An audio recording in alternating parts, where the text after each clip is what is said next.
It's the real word. It's the real word. It's the real word. It's the real word. We on a mission and that's bringing y'all the truth. You know the problem, but we get into the root. The devil watching, yeah, he always on pursuit. But Jesus is our rock, so we shall not be moved. We on a winning team, so we can't lose. We say facts, cause we hitting y'all with proof. Started from the bottom, now we standing on the roof. As God as our witness, we gon' make it to the moon. When you want the truth, the world be hiding it. This the real word, we providing it. We got Ace, BK, Truth, Rick Star, and we plan to make a movie like it's Pixar. We came a long way from the plantation. We just tryna save your souls from damnation. So if you down with the message, tune in every week. It will lead you to the message that you seek. It's the real word. It's the real word. It's the real word. It's the real word.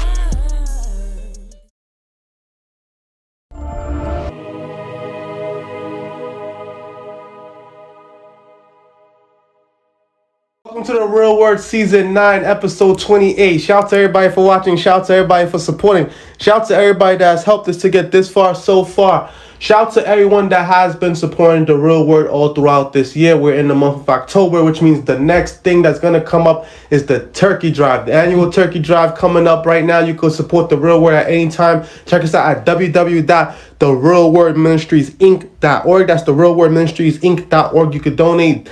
If you got Cashapp, that's the $, the Real Word Inc. $, the Real Word Inc. If you want to check out our videos and the work that we've done, go to youtube.com/the Real Word Inc. The Real Word Inc.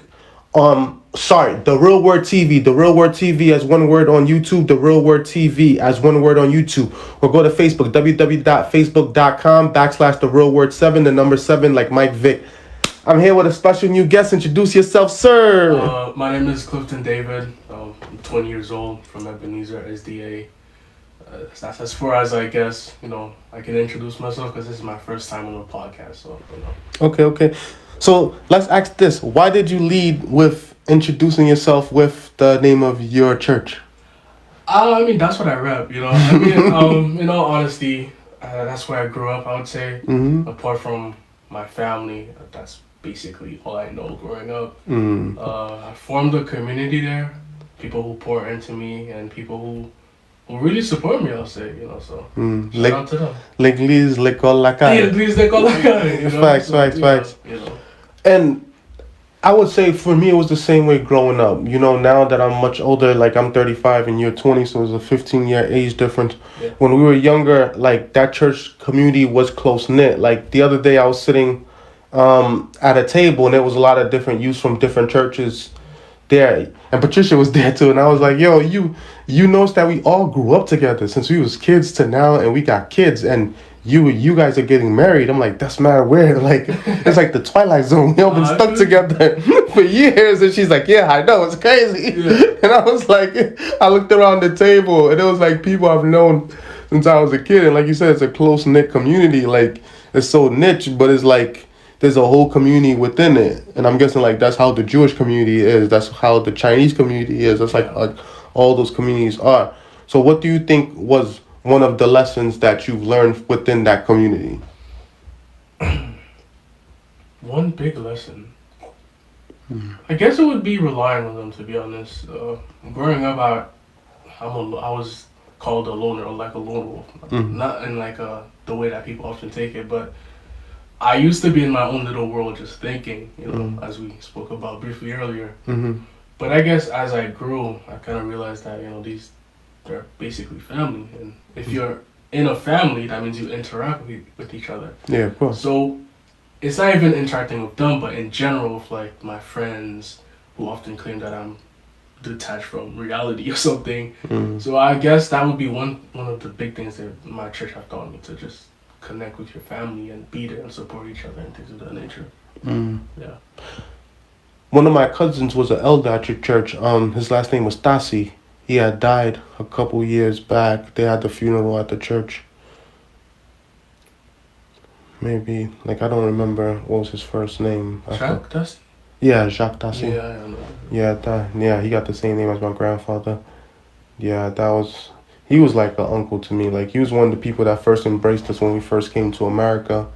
And he was the one that started taking my mom and us to Seventh-day Adventist churches. And then we went around churches until we settled down in the church that we at now. And like you said, it is a family. Like, you grow up together. Like, we went through so much together. Like there's youth that I've known since they were babies, and then I went to their high school graduations. Like, that's how long we've been deep in this game, bro. Like, so it's like, it is an honor and it's a blessing to watch, you know, people grow up and to be there for people and to watch it all happen, like, right in front of your eyes. Yeah. So, you know, I'm humbled by the experience. It's good to hear, you know, especially growing up together. It's like, you know, sometimes I'm just like looking at them and I'm like, wow, you guys are adults now, you know. It just hits you like really fast, you know. So there's people that I've known since they were babies that I went to their weddings. Yeah, I'm really showing my age now, right? So it's like, I used to carry you as a baby and now I'm at your wedding. So it's like, sheesh. So, you know, like, it's a blessing just to see that, like. So what made you want to come on The Real Word? So let's hear this. All right, let's get it. So I guess I think 2-3 years ago during the pandemic, if I'm not mistaken, I saw something from you on Facebook. You know when you just see something and you just glance by it. It's like, okay. As it kept going on, I started seeing your videos and I'm like, okay, this guy, he's a SDA, he's a Christian, but he's not doing what Christians typically do on their podcast. No. Like, for example, you normally find an SD talking about Jesus is coming soon. We're all gonna go to hell, heaven. Spirit of prophecy. Yeah, but I feel like you talk about practical issues. It's not to say that Jesus is coming soon is not of importance, but we're still on earth. We still have a life to live, you feel me? So the fact that you talk about issues on a wide range, basically, you know, got me interested. I'm like, okay, you know what? Maybe I should just come and just talk a bit about certain topics that we can connect on or we can exchange information about. Yeah. And that's deep because, like you said, like, when you in the church, they act like nothing else is going on outside. It's like if a bomb blow up outside and the doors closed, they just gonna keep singing and praying. And it's like what I told you earlier. I feel like a lot of these pastors are lazy. I feel like they inherit a status that some of them are not worthy of, you know. And I'm just gonna say it like that. They could feel however way they want to feel.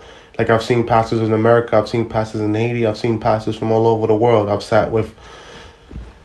A couple years ago, I went to the clergyman's dinner. Like, Mayor Eric Adams, before he was mayor, he was Brooklyn Borough president. He used to have a yearly interfaith dinner where he used to invite all the top heads of all the religious people to like a meeting in Borough Hall. And I used to be invited to that meeting. So, and I used to sit there, and I was the only SDA person in the room. So it was like I was able to sit there and soak it up. And the only reason why I was there, not because of what I said, but because of the things that I've done. You understand? And I feel like that's the difference, because a lot of the time these people were just talk for a lot of the time. Like you said, church is like a family. I've been going to the same church for over 30 years. And you know how I know it's been over 30 years? Because since my sister was born, and she's 30 years old, for the last 30 years, they were saying, you know the thing, oh, we need money to buy a new church. We need money to buy a new church. We need building fund. And it's like, after 33 years, they made me building director. That's how long it took them to buy the church. With me in that position, within 2 years, we closed on a building this past March.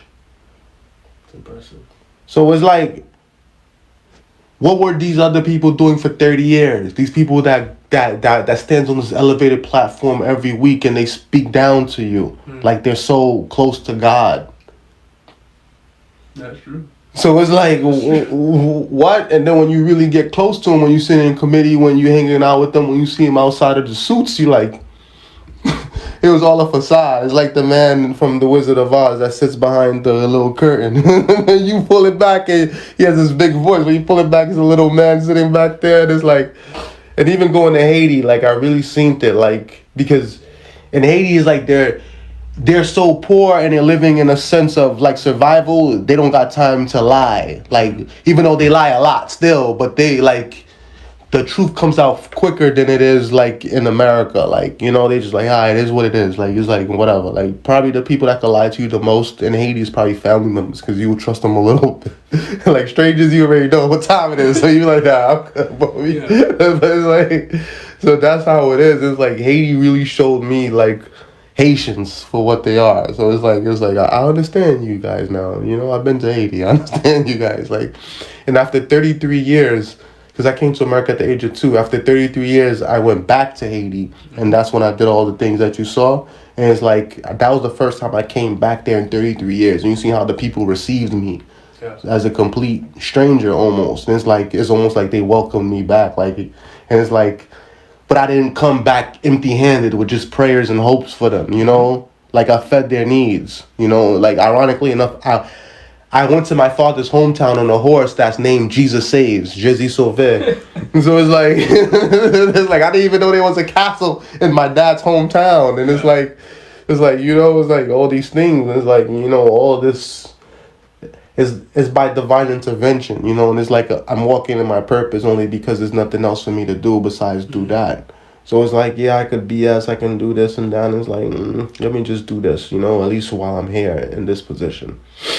That's pretty interesting, because not a lot of people, when you think about it, have like a vision or something they see fit to do, you know. And I think that's a big reason why a lot of people in this generation, they have no guidance. They're just going here and there, this, that, nothing substantial, you know. Yeah. But I can't say I had complete guidance, man, because I was just trying to, like, when I finished high school, I was in survival mode. Like, I was just trying to finish high school on time. Like, I didn't want to be one of those kids that, like, came back and, you know, like, did night school and all that. So I did a couple summer classes and I finished on time, you know, and then I was just like, yes, I'm done. Like, let me just go get a job and just BS. And my dad was like, no, you're going to go straight to college. And I was like, I don't know what to do. And he's just like, just pick something medical. And I was just like, oh, man. And that's what I did, ultimately. And then I ended up failing biology 3 times because of it. Was placed on academic probation. Almost kicked out of college. Almost was a college dropout like Kanye West. Like,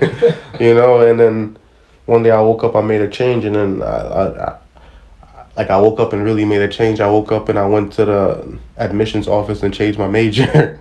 And then I just started taking life differently. And then I was like, okay, now you're an adult. Like, your parents could comment here and there, but it's like you ultimately make the final decision.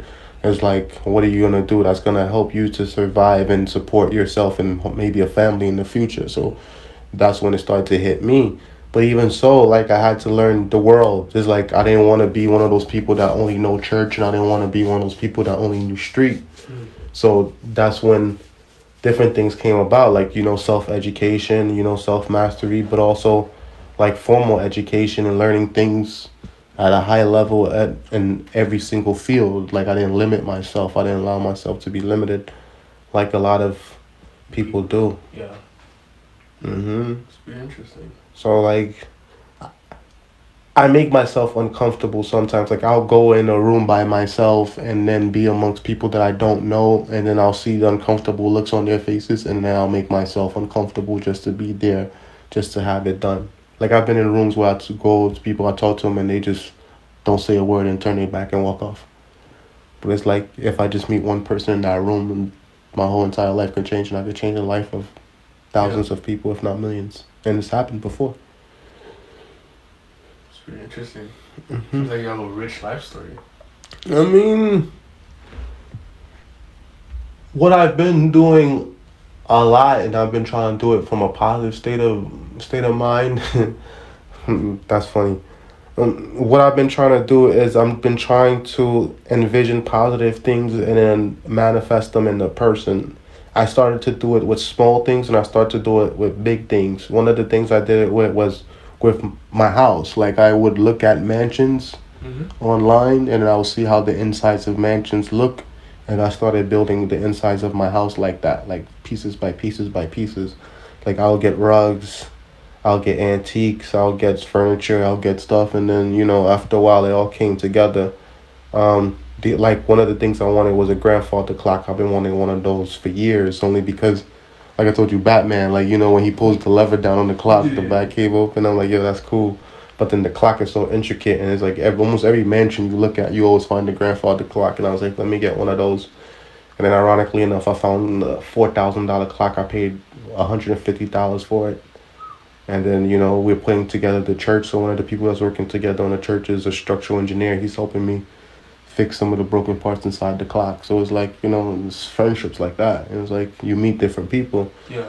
Yeah, he's a 52-year-old Danish guy from Denmark. But, you know, we're friends. So it's like, you know, stuff like that happens. You know, like I didn't... And that would have never happened if I kept it straight black people, or straight Haitian people, or straight small mind, or let me just, like, I could never get one of those clocks. They're like $4,000. Like, you know, no, there's a way. Like, you know, all I took was like a text message to someone, like, yeah, I got it from this lady that lived here. She didn't live here. It was a lady that lived in Manhattan. She was moving to the Hamptons. She gave it to a guy in Staten Island, and I'm a guy from Brooklyn. I drove to Staten Island, and I picked it up from him because he was moving to someplace else. So it's just like, it just had to be chance and the time, you know? It didn't really matter the cost. It just had to be connecting to the right people at the right time. Interesting. Especially having like that, like we spoke about that community.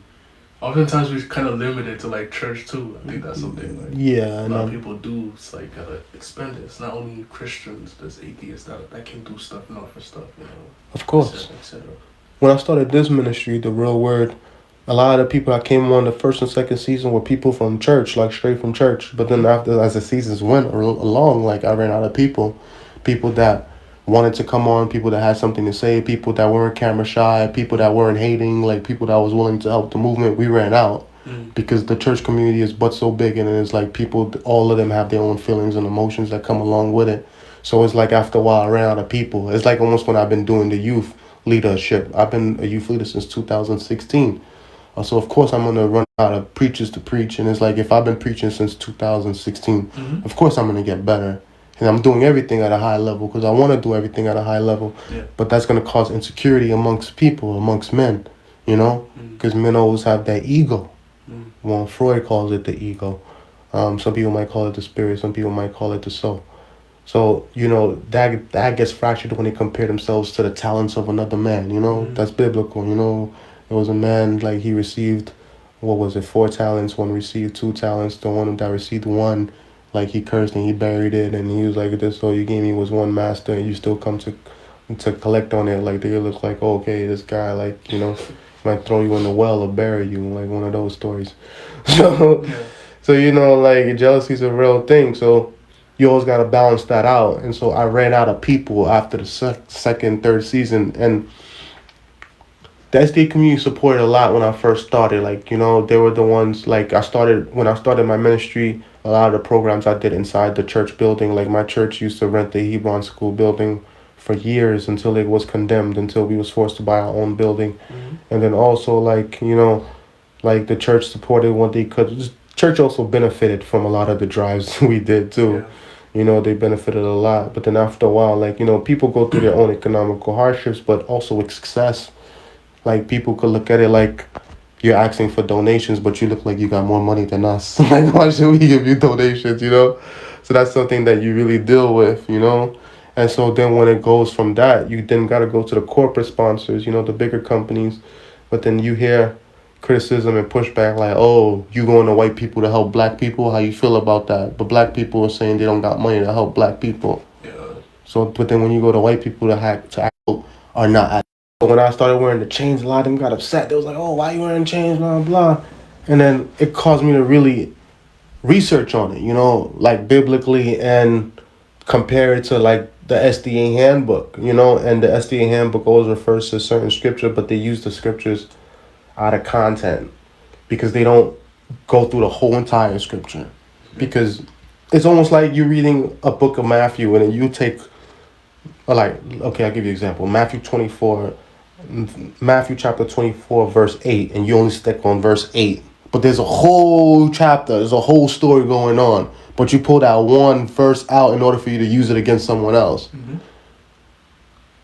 Perfect example when they talk about tattoos. They're like, don't make marks on the flesh for the dead, right? So then they always use that to say don't get tattoos. But in the same line, it also says don't cut the sides of your hair as well. So it's saying don't cut off your sideburns and don't cut off your beards. That's why the Jews, they keep it curly. Yeah.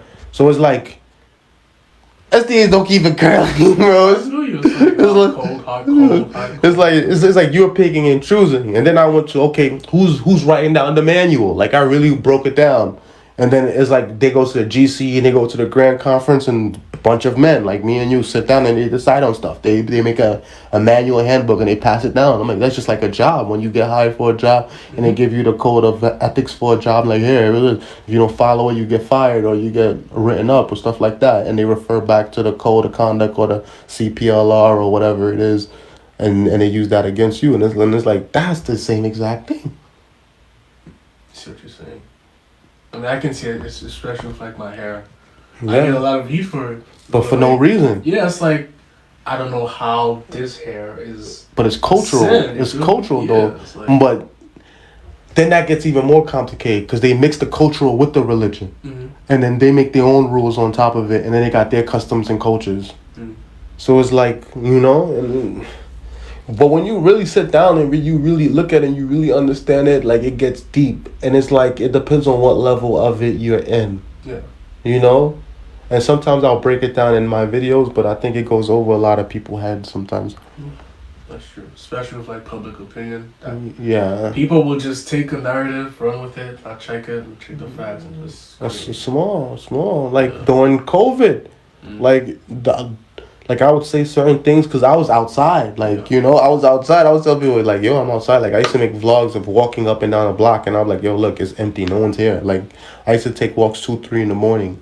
Like, walk down the street because everybody was inside scared. So it was, like, nothing to be scared of. Like, it was safe outside. So it's like, I was like, look. And it was like, people like, oh, my God, put on a mask. Put on a mask. Like, they were wishing harm on me for not putting on a mask. It was weird. And it was like, SDA people, like, a lot of them was like being disrespectful on Facebook because of my opinion. It was like, oh, for you to have a platform that big and for you to be going against this, like, I guess going against COVID and going against the mask narrative and everything. It was like, oh, I was being irresponsible. And then I was still doing youth programs even during the time when they said COVID, because a lot of churches closed early. Like, a lot of people bowed out before they told them to bow out. It was like, oh, no, we're not going. And they was like, oh, you're irresponsible. You're still doing the church thing, blah, blah, blah. We hope the police come and shut y'all down. And I was like, yo, like, really? And I was like, yo, isn't this what the Bible warned about? Like, the whole entire time about the people going to come, it's going to be hard to worship. But y'all the same people that was reading this the whole time when church was open. And now y'all the ones that saying to stay home. It's like it was really, really, really weird, bro. It was really weird. And it's like, it felt almost like I was in the Twilight Zone. Because the whole time I was growing up, they would always talk about, Revelation, the end time, 666, the mark of the beast, all this is going to happen. Church is going to be closed. You won't be able to buy food. This is going to happen, blah, blah. Mm-hmm. And when we had a little taste of that, who were the first ones to fold? No, that's a good point, because one thing I saw during COVID was mark of the beast this, mark of the beast that.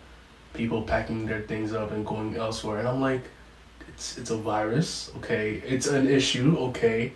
But where does this say that Jesus is coming? How does Jesus fit into this? Not in the sense of this, COVID was probably like a foreshadow. Because as you said, we got a taste of it. This is probably like, okay, God, this is how it might play out like. But for me, it's just the mass hysteria. People just running around and just being so afraid. And you have these pastors are just, oh, guys, Jesus is coming soon. Just didn't make sense to me. The pastors went on stage and told people to take the COVID vaccines. Because they were technically part of that agenda, And they get funding from those same people. I don't have much knowledge on that, so I can't really speak on it. All right. I'll explain to you. There's something called the Faith-Based Initiative, FBI, ironically enough. Under, I think it was George W. Bush or George H. Bush, they did something which allowed the churches to get money from the federal government.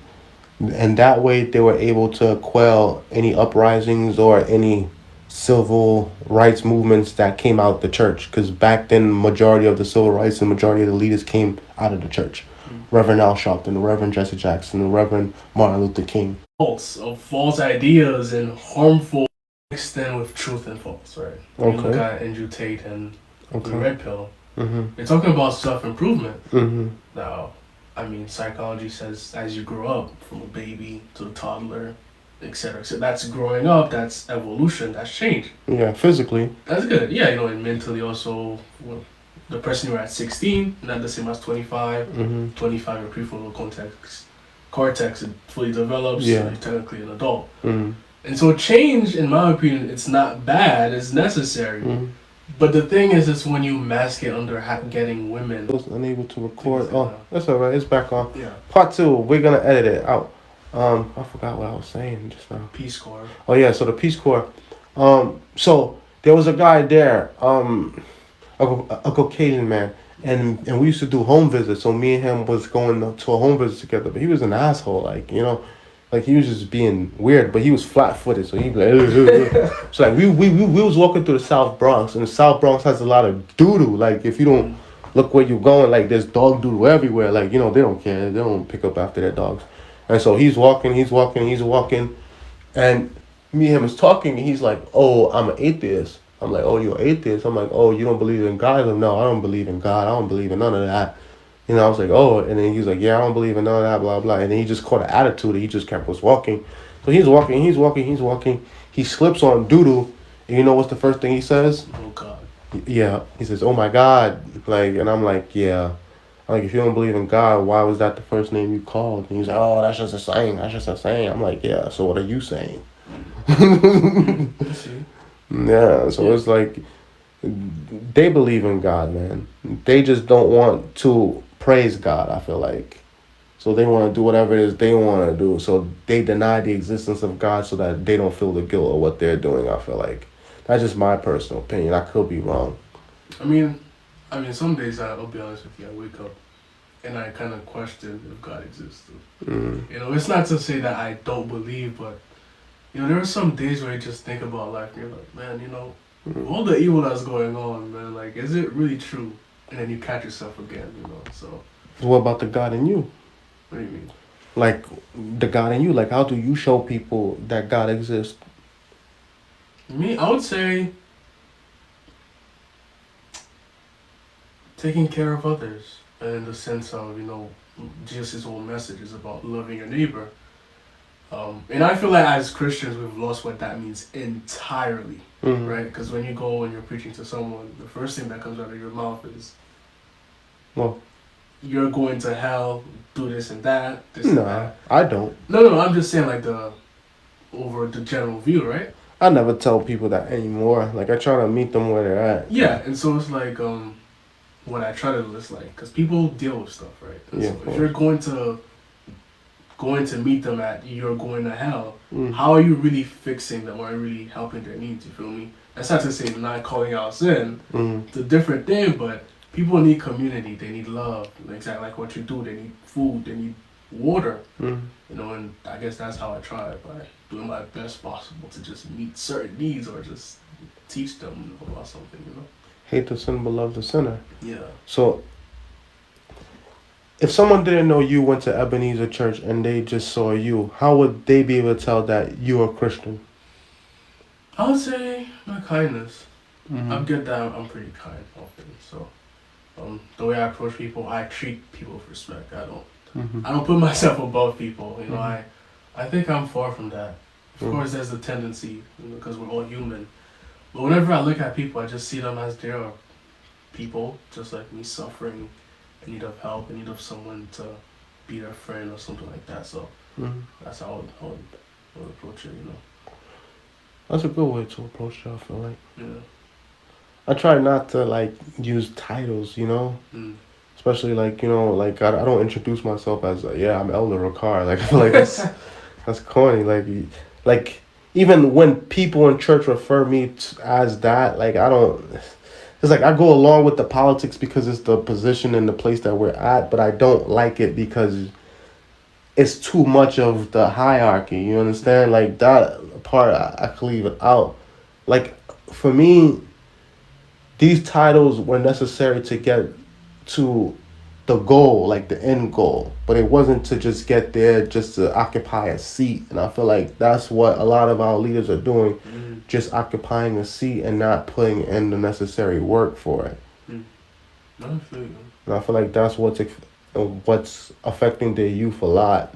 In regards to answer your question about what it is to be a man today, I feel like for a long time they were pushing women, like strong women, independent women, like, you know, there was a lot of songs about that, and they were in a way, like, they kind of made men feel bad for being manly, like they called it toxic masculinity, and you know, men kind of simmered it down, and in a way men simmered it down too much to the fact that women kind of like now are making more than men in a lot of instances.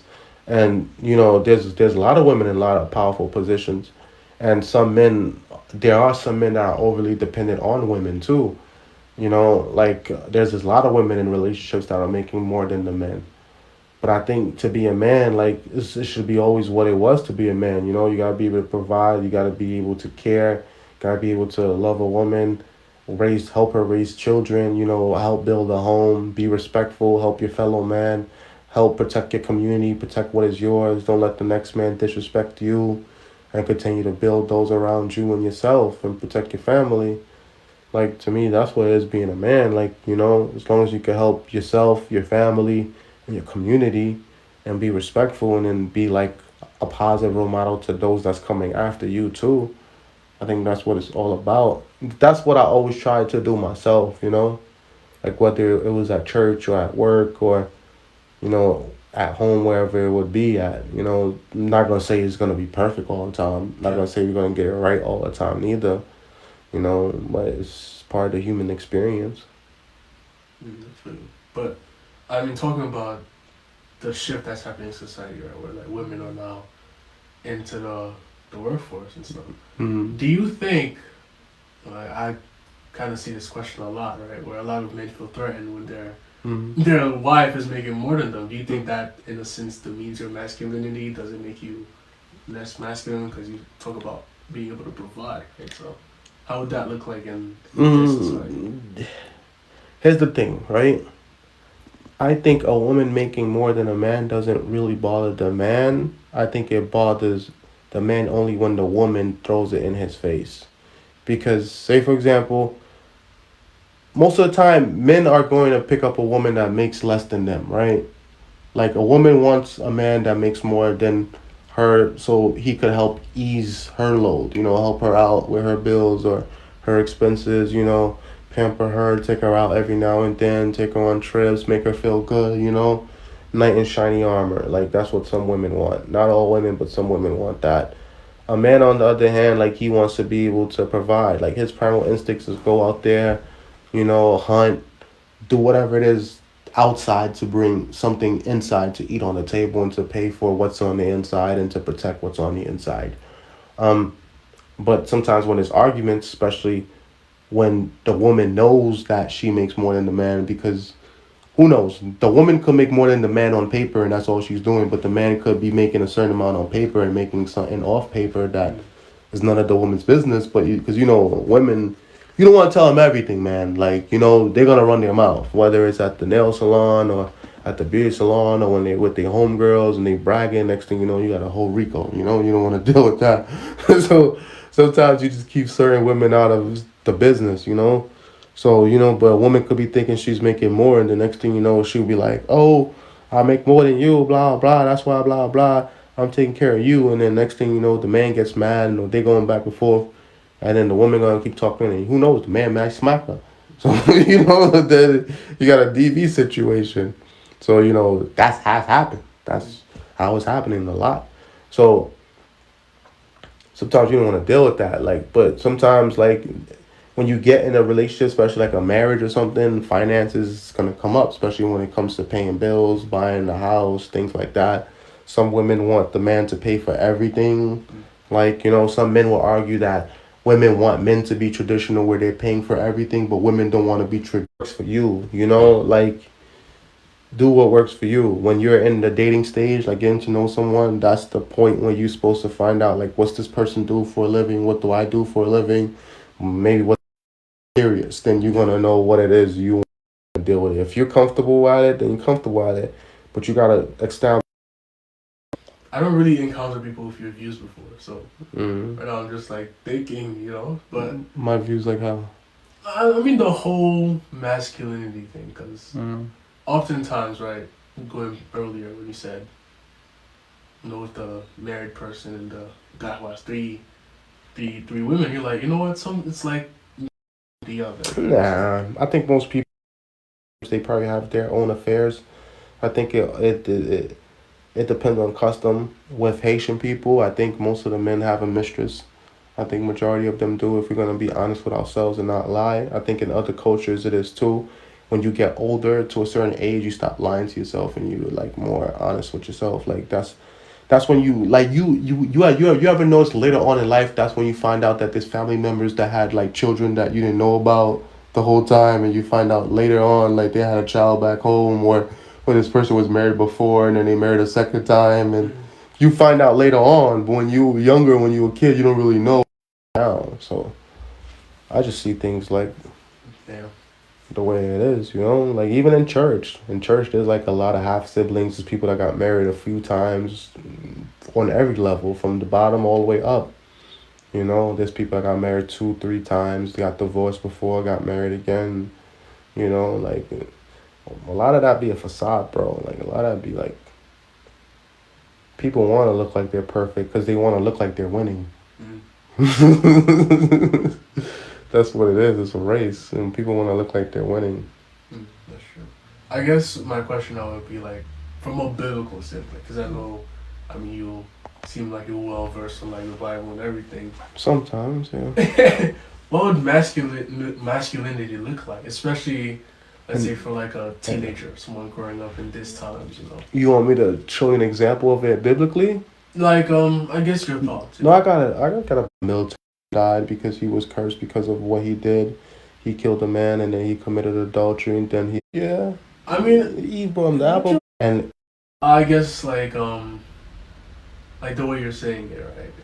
Has that affordability to do that, you know? It's not something that you could easily do. He has been able. Come on, if someone has $700 million, that's $1 billion. I don't own this. It's like that's how all of them. Like, leader is someone who does what, in your opinion? A leader to me, like, but we could say that the way he went about it is obviously not the way you would have went about it, but it worked for him in a sense, you know, and he's capitalized on it. Like he's able to live with his decisions and his choices on what he did. So I guess for him, like it worked out for him. Yeah, that's fair, you know.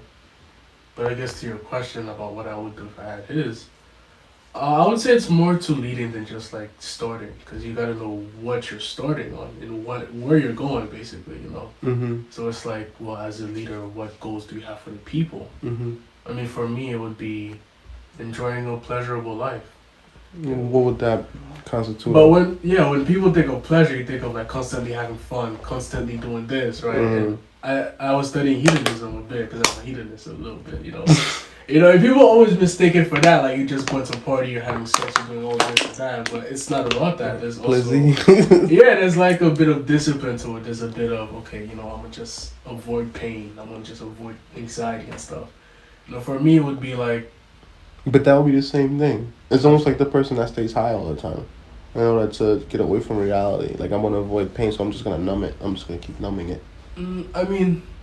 I mean, kind of, but like in hedonism, he doesn't really say always up there and always down there. It's always like a static. It's like you're just like steady, you know? Yeah, but if you're steady, then you're not progressing. Like low key, you're declining. You just don't know it. I mean, it depends on what you mean by. Or just surviving. I could use my clients for example. Like the people at the shelter. Some of them are just like this. They're living off the government. They know if they stay in the building, they get 3 meals in the bed. and that's all they're doing day to day. That's it. So they're like right here in the middle.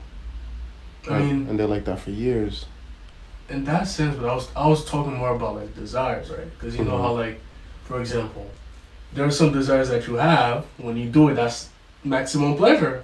But the drawbacks, maximum pain, right? So it's like, can you really enjoy life if you're on this like, okay, I'm good, I did this, but that's I feel bad now. You know? Yeah. So I guess for me, my vision of a world, or as a leader, is to honestly see people. I mean, there's also breaking from trauma. That would be one thing, but to have purpose in life, you know, to have a goal they're working towards, to have someone that they can, in a sense, rely on, you know, to lead them to like this destination, this promised land, you know. Okay. And that would look like perhaps community. I'm very big on community, on having friends, on having a sense of support system. You feel me? So, yeah. So are you willing to become a leader? I don't think you're ever willing already, you know, just thrust it out there. You feel me? I mean, if it comes down to that, if that's what God wants from me, then I guess, you know, I just have to do it. There's no like, no, but maybe. It's just like, I'm just going to do it. But I wouldn't look at myself as like a per se leader. I feel like when you think of yourself as that, that's in my opinion, it's like you kind of fill your head up. I would more focus on like, okay, I'm helping people. We're going somewhere. That's all. I don't want the title, like you said, the elder stuff. I don't really care about the title. It's more about what I'm doing to help people. If you call that a leader, so be it. If not, then so be it. Feel me? So that's like my mindset. So nomination is coming up, right, in church. Yeah. So if you were to be nominated as youth leader, how would you feel about that, or what would you do different? For the youth? Oh. Yeah, real life scenario. Yeah, that's what you wanted. I would say for one, you know, there's a lot of youth leaving the church, right, for a lot of reasons. Of course, you see that. Yeah, and there's also a divide between the youth and the elders. It's always been that way. Yeah, so it's like the old is gonna die off anyways. Yeah, but the old are valuable too, you know. I feel like we often separate them aside, you know. Yeah, the old for counsel and the young for war. Yeah, so that's what the Bible says. Yeah, so it's like priority number one would be to have them sit down together and just like, hey guys, this is what we need to work on together. This is what we feel like should be done. This is what can be done. And sort of compromise where, okay, it's like, okay guys, we're in this together. Let's move forward, you know. But who's gonna bridge that gap? What do you mean? Like, who's bridging that gap? I would say someone who understands both sides, you know. It doesn't have to necessarily be an elder. It doesn't have to be someone who's younger. I would say it's a person with a mindset who's like, okay guys, we have something to do, like a leader. I mean, I guess you could call that the leader, someone who everyone is like, you know what, this person, he has something that he can produce. You know, he can offer something. You feel me? So if you call that, I guess you can call that the leader. You know. Do you remember the example I gave you earlier, right? Yeah. About my church and how it took us over 30 years to buy a building, and I remember when I was telling you how like we all go through human experiences even in church, right? Want to do something. So it's like, but she was like, yeah, I understand all that, but it's like, you know, they're with us, the man, more or less, because men judge other men, you know, because in the Bible it says that the only man that is perfect is God, and for a man to say that he is perfect, that's him to say that God is a liar, because we all from sin. Now, what's the verse? All men are sinners, and for man to say that he is not a sinner is to say that God is a liar. So it's like all men were sinners. That's why Christ had to die on the cross. So it's like, how can you be perfect when the only perfect person that walked on earth was Jesus, right? That's what it teaches you in the Christian doctrine. And then he died on the cross and then went up. But then even Jesus had his... It's the real word.